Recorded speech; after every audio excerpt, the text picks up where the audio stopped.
with JennyCollier.com, and today I am doing my first vlog.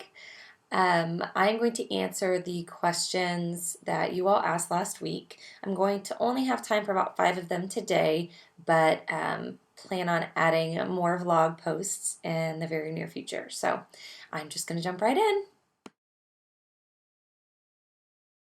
Number 1 is, how did you meet your husband? I initially met him when I was about 13 or 14 years old. I used to competitively figure skate when I was young, and I met him at regionals. We actually relocated from Kansas to Oklahoma so that my sister could take from his world-renowned parents who were coaches at the time. But we didn't date or anything at that point. We didn't actually get together until he came back for a wedding, and that was, I was probably 22 or 23. I don't really remember ages at this point. But I think I was 23, and we started dating long distance at that point. He had relocated back to California, and that was kind of the beginning of us. Question number 2 is regarding our roller rink. They say, I have never met anyone who has owned a roller rink. How did that come about? I mentioned that we grew up competitively skating.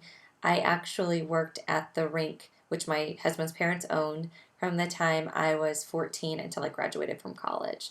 So it was a big part of my life. I met my best friends there. We relocated to California after college, and the opportunity came available for us to move back home, and we wanted to start a family at that point, and it was just one of the best things I think that we've ever done. Owning a roller rink gives us so many opportunities, and my husband is able to be home with us a lot more than most full-time working dads. So that's how we got started in the roller rink business. We've had it now for a little over 6 years, and we love it. Number 3 is, how do I stay organized? This is a never-ending battle, I feel like. I use the Laura Casey Power Sheets recently to kind of help me figure out my goals, what matters most to me, the things that fire me up. I am absolutely in love with these Power Sheets. If you have not bought them, go for it. It's completely changed the way I live life. So I highly recommend those.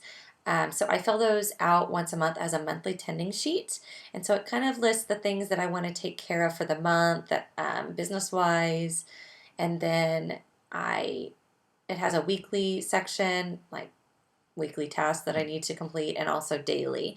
And it just helps me stay focused kind of on my family, our business, and not filling my to-do list with a bunch of unnecessary things. But as far as my day-to-day tasks, I also use the Whitney English Day Designer, and I love it. It's not necessarily just for small businesses. So I know that kind of has scared a few people off that I've told them about, but it's wonderful. So highly recommend those 2 things. Question number 4 is, what kind of music do you listen to? I feel like I have such a random taste in music. I like everything from Florence and the Machine and Coldplay and Mumford and Sons to Justin Timberlake. I love the Robin Thicke song, the new Robin Thicke song. It puts me in a very happy mood. And I also love country. So it really depends on my mood, and if I'm working out, if I'm chilling at home. It's just, like I said, depends on my mood. So I listen to just about everything these days. And finally, question number 5 is, what kind of camera do I recommend for moms? This is a question that I get asked all the time. The camera that I started with was the Canon Rebel, and I think that the current version is the T3i, and it's just your entry-level digital SLR camera. There's also a Nikon version, and Sony has an entry-level digital SLR. I recommend Canon products just because I use them, and when I teach Mamarazzi, the difference between Canon and Nikon, with Canon, all the buttons are kind of in the same place. So if you upgrade models in the future, it's not a huge learning curve to learn a new camera body.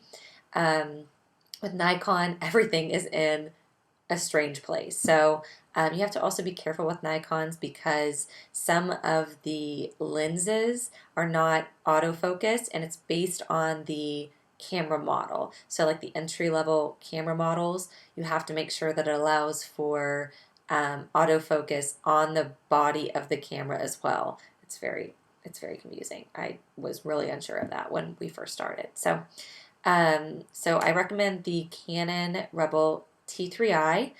Um, and then a lens that I love and recommend to everyone is the Canon 50 millimeter 1.8. It runs about $125 and is the best investment that you could make. Um, it's a lens that everybody can use. Lenses are kind of a touchy thing. Somebody else asked the question of what lenses I recommend if you already have a 50 millimeter. And it really depends on what you're shooting. Personally, I like the focal length of, um, I have a 24 to 70 lens, and I really like that focal length for shooting my children just because it allows me to zoom in, zoom out. It has a fixed aperture, which is very important when buying lenses. You don't want the aperture, which would be um, like on the, I think it's an 18 to 55 is what comes with the T3i. So I recommend just getting the camera body only and not getting the kit lens. Purchase the 50 millimeter lens separately. And the reason why I say that is with that lens, it has an aperture range, which is really hard to learn on. So when you zoom in, your aperture changes automatically without you changing it, and it makes it super hard to learn on, especially when you're learning to shoot in manual mode. So um, try the 50 millimeter 1.8, and then it really just depends what other lenses. Um, it really depends on what you're shooting. If you're shooting your child on a soccer field, the 50 millimeter 1.8 is going to be hard for you to use in that circumstance because you are the zoom. It doesn't zoom in, you are the zoom. So you can't especially get right next to your child when they're running down a soccer field. So I recommend renting lenses, and you can do that at borrowlenses.com before you buy just to see what is a good fit for you.